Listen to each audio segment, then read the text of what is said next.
सिर्फ 22 साल उम्र थी, नौजवान थे कि सऊदी अरब एक हादसे में जिस्म का 90% हिस्सा माजूर हो गया, बेजान हो गया। लेकिन उसके बाद भी आपने ज़िंदगी का सफ़र कामयाबी से जारी रखा, कामयाबी के झंडे गाड़े। और क्या मोटिवेशन थी? वेल जब मैं सऊदी अरब गया 79 में, तो जाते ही मेरा एक्सीडेंट हो गया। बैंक में जॉब की, उसी दौरान मेरा एक्सीडेंट हो गया और उसके बाद कुछ दिन जो है ना वो हॉस्पिटल में रहा। फिर दोबारा जो है ना वो बैंक को ज्वाइन किया। 6 महीने के बाद फिर एक्सीडेंट हो गया। ये हादसा कैसे हुआ? ये मैं मदीना शरीफ से आ रहा था। एक हफ़्ता पहले जो है ना मेरी मंगनी हुई थी। तो उसके बाद मैं बड़ा अनकंफर्टेबल था कि मेरे साथ क्या हुआ है, ये क्यों ऐसे, एक एक्सीडेंट फिर दूसरा एक्सीडेंट। तो मैंने सोचा कि मदीना में जाता हूँ तो वहाँ दुआ करता हूँ नबी के रोज़े पे ही वो। तो जब मैं वापस आ रहा था तो मेरी गाड़ी जो है वो हादसा का शिकार होगी और उसमें जो है मेरा 90% जो है ना वो हिस्सा पैरालाइज हो गया। यहाँ मैं ये ज़रा ज़रूर बयान करना चाहूँगा, मिस हैंडलिंग से हुई। तो क्या डॉक्टर ने मिस हैंडलिंग की? नहीं, पहले तो उन लोगों ने जिन्होंने मुझे उठाया कि आम गाड़ी में डाला।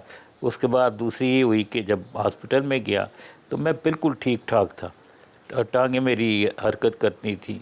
तो मुझे वो डॉक्टर को मैंने कहा मैं ठीक है। अच्छा, मेरे पास एक पोजीशन थी अच्छी असिस्टेंट मैनेजर की, तो तिजोरी की भी सेकंड चाबी मेरे पास थी। तो मैंने कहा मैं बैंक जाता हूँ तो वहाँ से फिर मैं वापस आ जाता हूँ।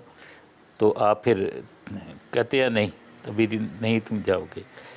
तो जो ही मैं उठा हूँ तो मुझे कहता उठो थोड़ा सा चलो। मैं चला हूँ तो गिर गया।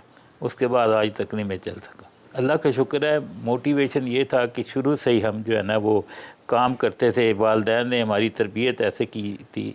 आप यकीन करें, वालिद साहब का कारोबार था।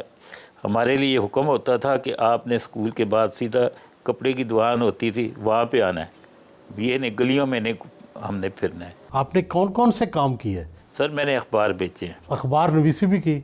मैं अखबार जर्नलिस्ट था। कोई ऐसा पाकिस्तान का अखबार नहीं है जिसमें मैं नहीं लिखता था। जंग अखबार में लिखता था अल्हम्दुलिल्लाह। मशरक़ में नुआए वक़्त मजीद निज़ामी साहब होते थे नुआए वक़्त के। तो इनको मैं अल्हम्दुलिल्लाह उस दौर में सऊदी अरब जाने से पहले जो है ना सबको जानता था अल्हम्दुलिल्लाह। तो बड़ी वो रिस्पेक्ट करते थे। और फिर कोई ऐसा संडे नहीं होता था जिस दिन मेरा कोई आर्टिकल नहीं छपता था। जिस्म का 90% हिस्सा तो बेजान हो गया, माजूरी हो गई जी। अस्पताल से निकले तो फिर नई ज़िंदगी कैसे शुरू की? वेल डॉक्टर था एक, उसने कहा देखें मेरे बस में होना तो मैं तुम्हें ना गोली मार दूं कि तुम्हें नहीं पता तुम्हारे साथ हुआ क्या है। तो बहरहाल मैंने कहा जी कुछ भी नहीं है। तो मैंने अपने अंदर जो है ना, आप यकीन करें इतनी इज़्ज़त थी अल्लाह ने मुझे दी थी, अल्लाह ने इतनी इज़्ज़त दी थी कि वालिदैन, लड़कियों के वालिदैन मुझसे ख़ुद रब्ता करते थे। उन्हें ख्वाहिश होती थी कि ये हमारा दामाद बने। जब आप बैंक में थे? नहीं सर, उससे पहले ही जब पाकिस्तान में था। मंगनी टूट गई आपकी? वो बिल्कुल सर, वो अभी मुझे उस लड़की की तस्वीर मिली थी जब मैं हॉस्पिटल में था और उन्होंने ये ख़त में लिखा था, ख़तों का दौर था, कि आपकी नौकरी का क्या बना है। तो यकीनन बात है जिनकी सोच ही ये थी तो वो कैसे चलता। मंगनी टूटने से दिल टूटा? नहीं टूटा था, क्योंकि मैं शुरू से ये चाहता था कि नहीं, इंसान को अपने आप को इस काबिल बनाए कि लोग जो है ना वो उसके पीछे आए, ना कि आप लोगों के पीछे जाओ। अपने पाँव पर चलते चलते व्हील चेयर पर आना पड़ा, ज़िंदगी में फ़र्क तो आ गया होगा? सर आप यकीन करें, मैं ख़ुद सोचता हूँ कि नहीं हुआ ऐसा। अच्छा, नहीं हुआ। अल्लाह का इतना करम था, मुझे कभी सोचा भी नहीं कि मेरे साथ क्या हुआ है या क्या नहीं हुआ। हालांकि मुझे बहुत ज़्यादा डिस्करेज किया गया जब मेरा ये एक्सीडेंट हुआ। दोस्त छोड़ गए, उसके अलावा बड़े क्लोज़ रिलेटिव थे वो उन्होंने छोड़ दिया मुझे। यानी मैं बिल्कुल, आप कह सकते हैं कि मैं ज़ीरो पे आ गया। लेकिन अल्लाह ताला का फ़ज़ल है, मैंने हिम्मत नहीं हारी, दोबारा से एक नई ज़िंदगी का आगाज़ किया। मैं लंदन भी गया, रिहैबिलिटेशन, जो सबसे अहम चीज़ हुई थी वो ही रिहैबिलिटेशन।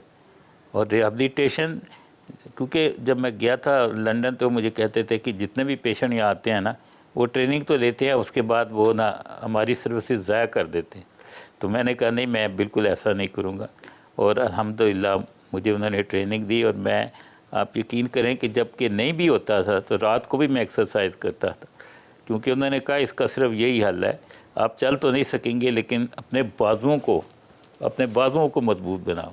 और जिसके लिए ये था कि मुझे व्हील चेयर भी रखनी है तो नॉर्मल रखनी है, ये तो इलेक्ट्रिक है, कुछ मेडिकल प्रॉब्लम्स हैं जिस वजह से मैं ये यूज़ करता हूँ, लेकिन उस वक्त सिर्फ ये था कि मुझे नॉर्मल व्हील चेयर यूज़ की और उसका मुझे बहुत फ़ायदा हुआ। आपने कई ऑपरेशन भी करवाए अपनी माजूरी के इलाज के लिए, कितने ऑपरेशन करवाए और क्यों कामयाब नहीं हुए? जी जी, मेन जब मैं दोबारा बैंक ज्वाइन किया तो मुझे ख्याल आया तो मैं तो इंडिपेंडेंट हो गया हूँ, तो मुझे क्यों ना दूसरों के बारे में सोचना चाहिए, सोचना ये चाहिए कि इसका इलाज क्यों नहीं है।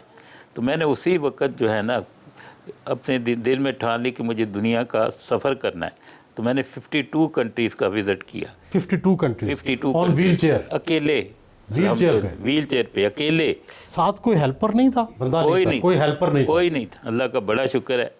तो और उस वक़्त ये होता था कि आम रूटीन भी नहीं थी। अब इंग्लैंड में इतने इंतज़ाम उन दौर में नहीं होते थे। उस वक़्त जो बेस्ट मुल्क था वो था स्वीडन, जहाँ पे डिसेबल को ना अहमियत दी जाती थी। तो उसके बाद तो जर्मनी, सारे मुल्क आ गए। कितने ऑपरेशन करवाए, कितनी दफ़ा आपने कोशिश की? सर जी, मैंने एक्चुअली जब मैंने सफ़र किया 52 मुल्क का, तो उस वक़्त मेरा ये था कि मैं क्या कर सकता हूँ। मैं रिसर्च सेंटर में गया और उनको कहा कि आपको इस पे जो है ना रिसर्च करना है, आपको इसके इलाज के लिए चाहिए तो मैं अपनी ज़िंदगी जो है ना वो वक़्फ़ करता हूँ। तकरीबन 30 के करीब मेरे जो है ना ऑपरेशन हुए और ऐसा मौका भी आया कि ज़िंदगी और मौत के बड़ा करीब था। तो एक दफ़ा तो ऐसे हुआ कि इंग्लैंड में एक लड़की थी, वो तकरीबन उस वक़्त 17 साल की थी। तो एक मैं था, एक वो लड़की थी। तो वो कहती है नहीं, मुझे पहले करवाना है। तो वो डॉक्टर इतने मजबूर हो गए कि उन्होंने कहा ठीक है। वो बेचारी गई है, ऑपरेशन थिएटर से वापस नहीं आई, बहुत हो गई। तो मेरी हमेशा कोशिश होती थी कि मैं तजर्बा करें मुझ पे, किसी का तो फ़ायदा होगा। ये बड़ी जो है ना सख्त बीमारी, इसमें क्या होता है कि आपका जिस्म जो है 90%, जैसे मेरा जो है वो पैरालाइज हो गया। अब जो है मुझे एहसास नहीं है, अब भी नहीं है। तो ना मुझे एहसास होता है, पेशाब पे कंट्रोल नहीं होता, यूरिन पे कंट्रोल नहीं होता। तो आप 100% जो है ना वो एक किस्म के जिसे कहते हैं ना मुर्दा, ज़िंदा लाश आप कह सकते हैं बस।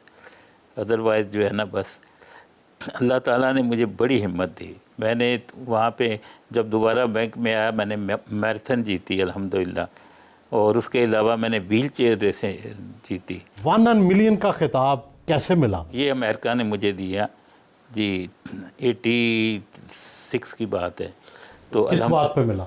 के बाद मैं अकेले सफ़र कर रहा था जिन दिनों मैं वर्ल्ड टूर किया था उसमें। फिर सऊदी अरब में पहला पाकिस्तानी हूँ जिसको उन्होंने जो है ना पायनियर टैलेंटेड का जो है ना अवार्ड दिया।